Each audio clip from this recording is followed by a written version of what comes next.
Hi hello welcome to our channel Sravanthi Bolloju home blogs. Today special recipes. తొలి ఏకాదశి పండుగ సందర్భంగా శ్రీనివాసునికి ఎంతో ఇష్టమైన 2 రకాల ప్రసాదం వీడియోలు చూపించబోతున్నాను. లడ్డూలు ఎక్కువ రోజుల వరకు నిల్వ ఉండేలా కొత్తగా ప్రిపేర్ చేసే వాళ్ళు కూడా ఎంతో ఈజీగా తయారు చేసే విధంగా ప్రాసెస్ని చూపిస్తున్నాను. అలాగే అప్పటికప్పుడు ఎటువంటి హడావుడి లేకుండా, అలాగే లడ్డూలు చుట్టే పని కూడా లేకుండా జొన్నలతో హెల్తీగా పేలాల పిండి రెసిపీని కూడా చూపించబోతున్నాను.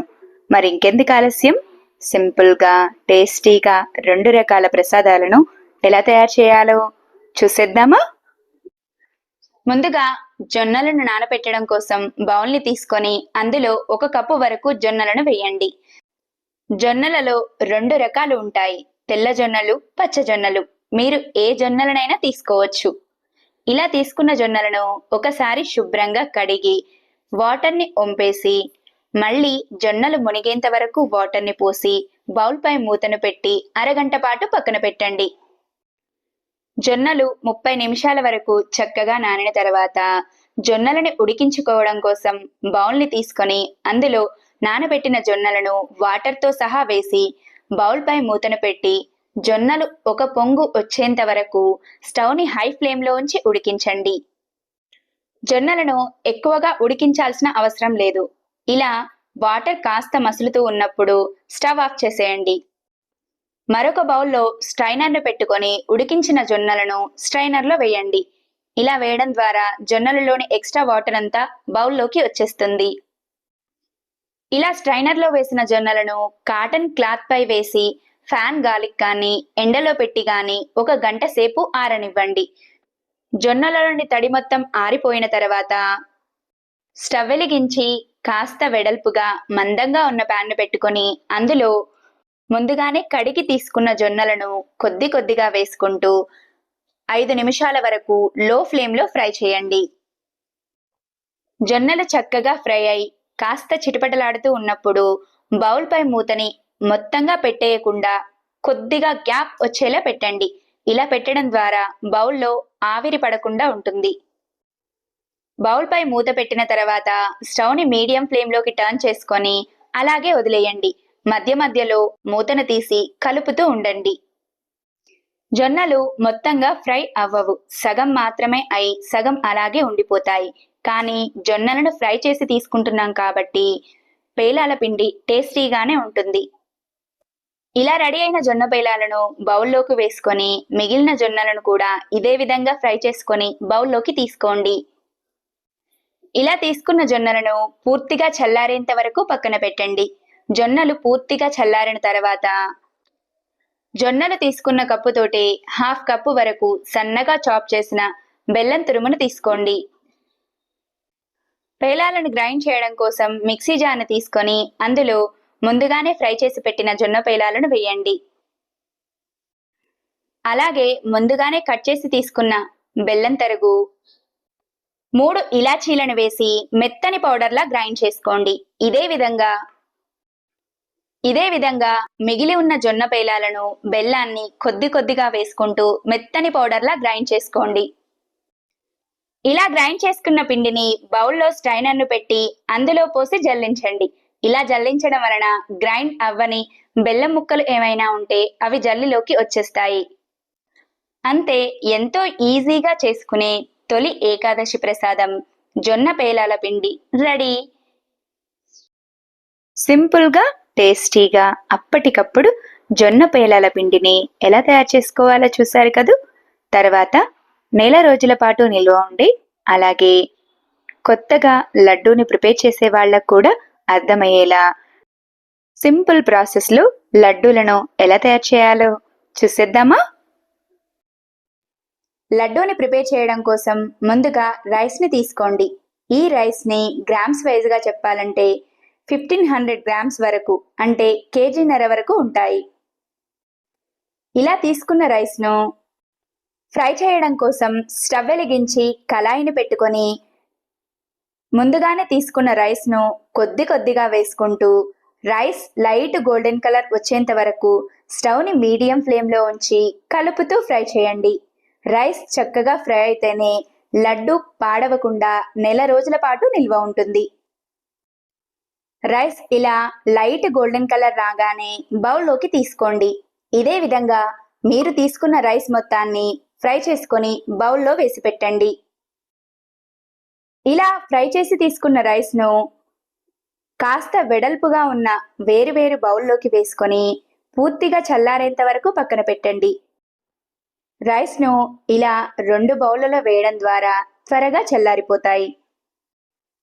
రైస్లోని వేడి తగ్గి పూర్తిగా చల్లారిన తర్వాత ఇలా రెడీ అయిన రైస్ను మెత్తని పౌడర్లా పిండి పట్టించి తీసుకోండి. తర్వాత ఎండు కొబ్బరిని 100 గ్రామ్స్ వరకు తీసుకుంటే సరిపోతుంది. ఇలా 100 గ్రామ్స్ ఎండు కొబ్బరిని తీసుకొని సన్నని తురుము వచ్చేలా కొబ్బరి తురిమే పీటపై తురమండి. లేదా మీరు డెసికేటెడ్ కోకోనట్ పౌడర్నైనా 100 గ్రామ్స్ వరకు తీసుకోవచ్చు.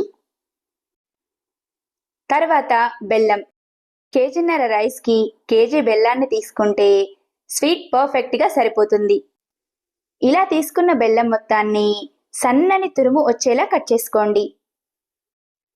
ఈ లడ్డు రెసిపీని కప్ వైజ్గా చెప్పాలంటే 1 కప్పు బియ్యం, 1/2 కప్పు కొబ్బరి తురుము, 1/2 కప్పు వరకు బెల్లం తీసుకుంటే లడ్డు పర్ఫెక్ట్గా కుదురుతుంది.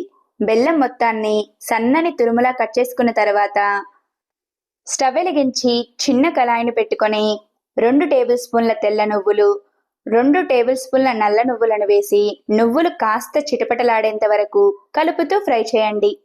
నువ్వులు కాస్త ఫ్రై అయిన తర్వాత బౌల్లోకి తీసుకోండి. అదే కళాయిలో 2 టేబుల్ స్పూన్ల నెయ్యిని గ్రామ్స్ వైజ్గా చెప్పాలంటే 50 గ్రామ్స్ వరకు తీసుకుంటే సరిపోతుంది. నెయ్యి పూర్తిగా కరిగిన తర్వాత సన్నగా చాప్ చేసిన కాజు, బాదం, కిస్మిస్ను వేసి డ్రై ఫ్రూట్స్ మంచి గోల్డెన్ కలర్ వచ్చేంత వరకు కలుపుతూ ఫ్రై చేయండి. డ్రై ఫ్రూట్స్ మంచి గోల్డెన్ కలర్ రాగానే నెయ్యితో సహా డ్రై ఫ్రూట్స్ని అలాగే పక్కన పెట్టండి. స్టవ్ వెలిగించి పాకాన్ని ప్రిపేర్ చేయడం కోసం కాస్త వెడల్పుగా ఉన్న బౌల్ని పెట్టుకొని అందులో ముందుగానే చాప్ చేసి పెట్టిన బెల్లం తురుము, 1 గ్లాస్ వరకు వాటర్కు కొలత ఏమీ లేదు. బెల్లం అడుగు పట్టకుండా కరిగేందుకు కాస్త వాటర్ని యాడ్ చేసుకుంటే సరిపోతుంది. వాటర్ని వేసిన తర్వాత స్టవ్ని హై ఫ్లేమ్లో ఉంచి బెల్లం పూర్తిగా కరిగేంత వరకు కలుపుతూ ఉండండి. బెల్లం పూర్తిగా కరిగి ఇలా మసులుతూ ఉన్నప్పుడు మధ్య మధ్యలో పాకం వచ్చిందో లేదో టెస్ట్ చేస్తూ ఉండండి. లడ్డూలకు బెల్లం లేత తీగ పాకం వస్తే సరిపోతుంది. పాకం ఇలా రెడీ అయిన తర్వాత స్టవ్ ఆఫ్ చేసి ముందుగానే మర పట్టించి తీసుకున్న పిండిలోనికి ఎండు కొబ్బరి తురుము, ఫ్రై చేసిన డ్రై ఫ్రూట్స్ను నెయ్యితో సహా వేసేయండి. డ్రై ఫ్రూట్స్ వేసిన తర్వాత కచ్చా పచ్చాగా దంచిన 10 నుంచి 15 ఇలాచి, ముందుగానే ఫ్రై చేసి పెట్టిన నువ్వులు, రెడీగా ఉన్న బెల్లం రసాన్ని వేసి బెల్లం రసం పిండి కలిసేలా బాగా కలపండి. బెల్లం రసం వేసుకుంటూ పిండిని కలుపుతూ ఉంటేనే పిండి చక్కగా కలుస్తుంది. పిండి బెల్లం పాకం చక్కగా కలిసిన తర్వాత పిండి గోరువెచ్చగా ఉన్నప్పుడే చేతికి కాస్త నెయ్యిని అప్లై చేసుకొని లడ్డూల్లా చుట్టుకోండి. లడ్డూలన్నీ ఒకే సైజులో రావాలంటే గుంత గరిటెతో కొద్దిగా పిండి మిశ్రమాన్ని తీసుకుంటూ లడ్డూల్లా చుట్టుకుంటే లడ్డూలన్నీ పర్ఫెక్ట్గా ఒకటే సైజులో వచ్చేస్తాయి. అంతే, ఎంతో టేస్టీగా ఉండే ఏకాశి లడ్డూలు రెడీ. ఇదే విధంగా మిగిలిన పిండినంతా లడ్డూల్లా చుట్టుకోండి. ఇలా రెడీ అయిన లడ్డూలను ఏదైనా వెడల్పుగా ఉన్న ప్లేట్ పై పెట్టుకుని లడ్డూల వేడి చల్లారేంత వరకు పక్కన పెట్టి ఎయిర్ టైట్ డబ్బాలో స్టోర్ చేసుకుంటే నెల రోజుల వరకు నిల్వ ఉంటాయి. నెల రోజుల పాటు నిల్వ ఉండే తొలి ఏకాదశి లడ్డూలను, అలాగే సింపుల్గా అప్పటికప్పుడు ప్రిపేర్ చేసుకునే జొన్న పేలాల పిండి ప్రసాదాలను ఎలా తయారు చేయాలో చూశారు కదా. నా వీడియో కనుక మీకు నచ్చినట్టయితే లైక్ చేయండి. ఇలాంటి మరెన్నో ఇంట్రెస్టింగ్, టేస్టీ, హెల్దీ రెసిపీస్ కోసం నా ఛానల్ని సబ్స్క్రైబ్ చేయండి. మీరు కూడా ఈ 2 రకాల ప్రసాదాలను ట్రై చేసి ఎలా వచ్చాయో కామెంట్ చేయండి. Thanks for watching. Wait for new recipe daily 6 AM.